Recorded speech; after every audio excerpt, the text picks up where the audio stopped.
আল্লামা দেলাওয়ার হোসেন সাঈদী রাহমাতুল্লাহি আলাইহির যখন তারা ষড়যন্ত্রমূলকভাবে হুজুরের বিরুদ্ধে তারা হয়রানিমূলকভাবে অন্যায়ভাবে মিথ্যাভাবে তারা যে আদেশ দিয়েছিল, ফাঁসির আদেশ দিয়েছিল, ফাঁসির আদেশ যখন দিয়েছিল তাওহীদি জনতা মাঠে নেমেছিল, আন্দোলন করেছিল।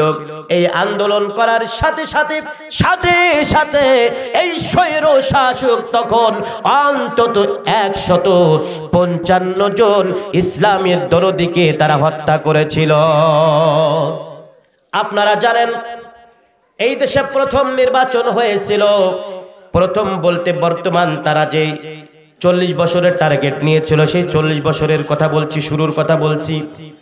2008 সালের ডিসেম্বরের 31 তারিখ নির্বাচন হয়েছিল। মোটামুটি ফখরুদ্দিন মঈনুদ্দিনের যুগ সাজসে একটা নির্বাচন হয়েছিল। এই নির্বাচনটা যাই হয়েছিল প্রথমে তেমন কোনো কথা ছিল না। নির্বাচন হওয়ার মাত্র কয়েক মাস পরে 2009 সালের 25শে ফেব্রুয়ারি এদেশের অকারেন্স একটা ঘটিয়ে দিল, টার্গেটমূলক ভাবে এমন একটা কাহিনী ঘটালো, এমন একটা কাজ করলো, আমাদের এদেশের পুরা মাজা তারা ভেঙে দিয়েছে। বিষয়টা কি ছিল বলুন তো কেউ? তো আলহামদুলিল্লাহ, পিলখানার হত্যাকাণ্ড। এদেশের সেনাবাহিনীর অফিসার যারা ছিল স্বনামধন্য অন্তত 57 জন অফিসারকে তারা জীবনের মধ্যে বিদায় করে দিয়েছিল শারীরিক ভাবে। এটা হলো এক প্রথম টার্গেট, তারা হক নষ্ট করার প্রথম টার্গেট তারা হাসিল করেছে। এরপরে যদি সামনের দিকে আসি, 2013 সালের ফেব্রুয়ারি মাসের মাঝ থেকে বর্তমান জামানার শ্রেষ্ঠ মুফাসসির, এদেশের লক্ষ লক্ষ কোটি কোটি মানুষের প্রাণ প্রিয় মানুষ আমাদের উস্তাদ হযরতুল আল্লাম হযরত মাওলানা আল্লামা দেলাওয়ার হোসেন সাঈদী রাহমাতুল্লাহি আলাইহির যখন তারা ষড়যন্ত্রমূলকভাবে হুজুরের বিরুদ্ধে তারা হয়রানিমূলকভাবে অন্যায়ভাবে মিথ্যাভাবে তারা যে আদেশ দিয়েছিল, ফাঁসির আদেশ দিয়েছিল, ফাঁসির আদেশ যখন দিয়েছিল তাওহীদি জনতা মাঠে নেমেছিল, আন্দোলন করেছিল। এই আন্দোলন করার সাথে সাথে সাথে সাথে এই স্বৈর শাসক তখন অন্তত 155 জন ইসলামের দরদিকে তারা হত্যা করেছিল। বিশেষ করে আমাদের ওদিকের সাতক্ষীরা ঘটেছিল, একটা জেলা থেকেই শতাধিক মানুষকে তারা হত্যা করেছিল, সাতক্ষীরা জেলা। এরপরে সামনের দিকে আসেন, ওই 2013 সালেরই আবার 5ই মে শাপলা চত্বরে কি ঘটনা ঘটলো তা তো আপনারা জানেন। মুসলমানদেরকে পাখির মতো তারা রাতের অন্ধকারে গুলি করে মেরেছিল। একজন ব্যক্তি মাঝে দাঁত চাবিয়ে চাবিয়ে বলতেছিল, আমরা তাদেরকে শেষ করেছিলাম, এরকম বলছে, শেষ করে দিয়েছিলাম। শাপলা চত্বরটা তখন স্যান্ডেলের চত্বর হয়েছিল।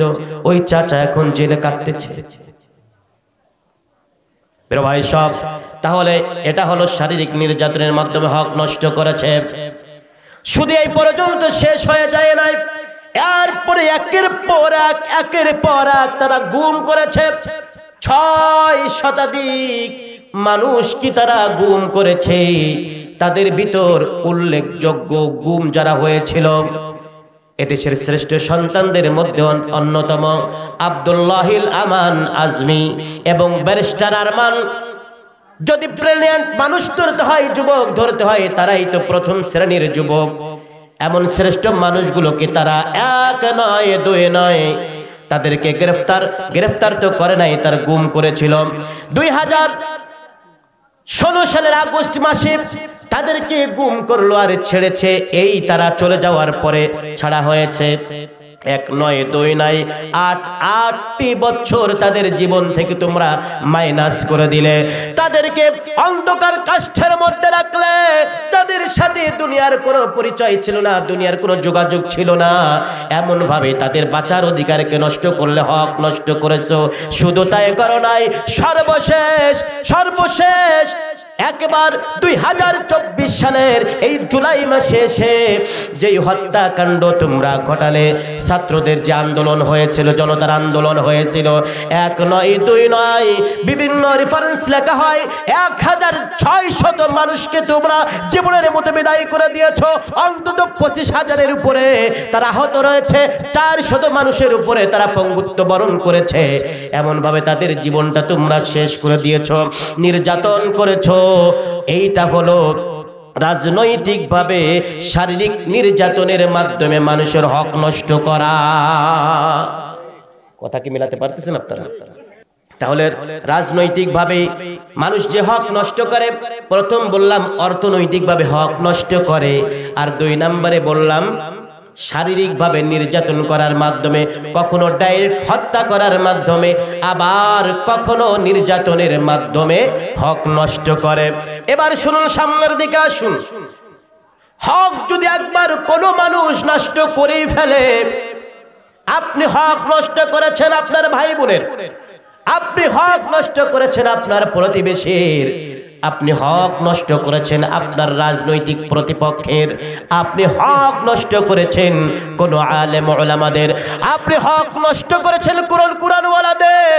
প্রিয় ভাইয়ের একটা কথা বলতেই চায়, আমরা দেখেছি গোটা 16টা বছর ধরে আমরা যখন মাঠে ময়দানে কথা বলেছি, এদেশের আলেম ওলামাদের ভিতরে যারা সুন্দরভাবে কোরআনের সত্য কথাগুলো বলেছে, মাঝে মধ্যে তাদের সামনে থেকে তারা মাইক কেড়ে নিয়েছে, সত্য কথাগুলো তারা বলতে দেয় নাই, ঠিক কিনা?